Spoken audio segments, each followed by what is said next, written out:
warahmatullahi wabarakatuh.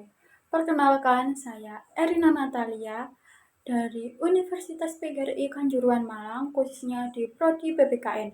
Di video kali ini saya mendapatkan tugas UTS dari mata kuliah Filsafat Pancasila. Apa sih tugasnya? Simaklah video berikut ini.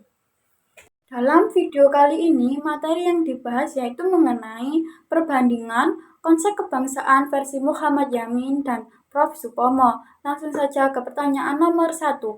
Apa konsep inti kebangsaannya? Muhammad Yamin dalam risalah sidang BPUPKI mengemukakan konsep kebangsaan yang berakar kuat pada budaya dan sejarah bangsa Indonesia. Ia menekankan pentingnya menghormati dan melestarikan nilai-nilai luhur budaya bangsa sebagai fondasi persatuan dan kesatuan. Yamin percaya bahwa kebangsaan Indonesia dibentuk oleh akar budaya dan sejarahnya yang kaya, bukan oleh faktor-faktor lain seperti ras atau agama. Ia juga menentang meniru sistem negara lain dan menegaskan bahwa Indonesia harus membangun sistem negara yang sesuai dengan karakteristik dan nilai-nilai budaya bangsa. Selanjutnya ke pertanyaan nomor 2. Konsep inti kebangsaan Prof. Supomo. Menurut pendapat saya, Prof. Supomo lebih menekankan konsep negara kesatuan sebagai inti dari kebangsaan Indonesia. Dalam risalah sidang BPUPKI, Supomo menyatakan bahwa di bawah negara Indonesia tidak ada negara bawahan, melainkan hanya ada daerah-daerah pemerintahan. Ia juga menitik beratkan pada pentingnya sistem hukum yang kuat dan terstruktur untuk mengatur hubungan antara wilayah dan menjaga kesatuan bangsa. Nomor 3. Jelaskan perbedaan antara keduanya. Perbedaan tersebut meliputi A. Asas dan dasar kebangsaan. Yamin berpendapat bahwa asas dan dasar kebangsaan Indonesia terletak pada budaya dan sejarahnya.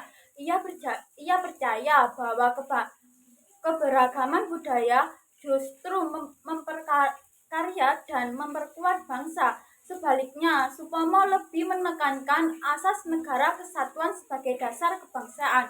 Ia berpendapat bahwa kesatuan wilayah dan sistem pemerintahan yang terkuat merupakan kunci untuk menjaga stabilitas dan persatuan bangsa. Perbedaan yang ke B, yaitu hubungan agama dan kebangsaan. Menurut pendapat saya, Yamin tidak secara eksplisit membahas hubungan agama dan kebangsaan. Namun dari konsepnya yang berakar pada budaya dan sejarah dapat disimpulkan bahwa ia menghormati keberagaman agama di Indonesia dan melihatnya sebagai bagian integral dari budaya bangsa. Sedangkan Supomo di sisi lain tidak secara eksplisit membahas hubungan agama dan kebangsaan dalam sidang BPUPKI. Namun, ia menekankan pentingnya sistem hukum yang adil dan merata untuk seluruh warga negara Indonesia atau warga negara tanpa memandang agama. Perbedaan yang ke C, yaitu paham ideal bangsa Indonesia. Yamin memiliki paham ideal bangsa Indonesia yang berorientasi pada budaya dan sejarah. Ia menginginkan Indonesia menjadi bangsa yang beradab, berbudaya, dan memiliki jati diri yang kuat. Sedangkan Supomo dengan fokus pada negara kesatuan memiliki paham ideal bangsa Indonesia yang terputus dan struktur. Ia menginginkan Indonesia menjadi negara yang kuat, stabil, dan memiliki sistem pemerintahan yang efektif. Poin yang terakhir yaitu D. Apa pendapat keduanya tentang Republik Yamin dan Supomo sama-sama mendukung bentuk negara republik? Menurut saya, Yamin lebih menekankan pentingnya nilai-nilai budaya dan sejarah dalam membangun republik, sedangkan Prof. Supomo dia di sisi lain lebih fokus pada sistem pemerintahan republik yang terstruktur dan terpusat. Dapat disimpulkan bahwa perbedaan konsep kebangsaan antara Muhammad Yamin dan Prof. Supomo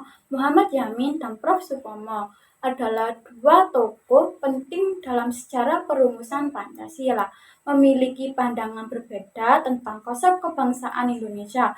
Meskipun keduanya terlibat dalam Badan Penyelidik Usaha-Usaha Persiapan Kemerdekaan Indonesia atau BPUPKI berperan dalam merumuskan dasar negara. Berbeda ideologi dan fisiologis mereka tercermin dalam usulan masing-masing. Muhammad Yamin, kebangsaan berbasis beradab Timur. Perbedaan Muhammad Yamin menekankan peri kebangsaan sebagai salah satu dasar negara yang menurutnya harus bersandar pada kepribadian Indonesia dan beradab Timur. Dalam pidatonya pada 20 Mei 1945, Yamin menyatakan bahwa rakyat Indonesia harus mendapatkan dasar negara yang berasal dari beradabannya kebangsaan Indonesia. Ia menentang pandangan yang ingin menjadi Indonesia sebagai negara barat dan menekankan pentingnya kembali pada nilai-nilai luhur budaya Timur. Kurang lebihnya materi yang saya sampaikan seperti itu. Kalau ada salah atau kurangnya, mohon maaf sebesar-besarnya. Assalamualaikum warahmatullahi wabarakatuh.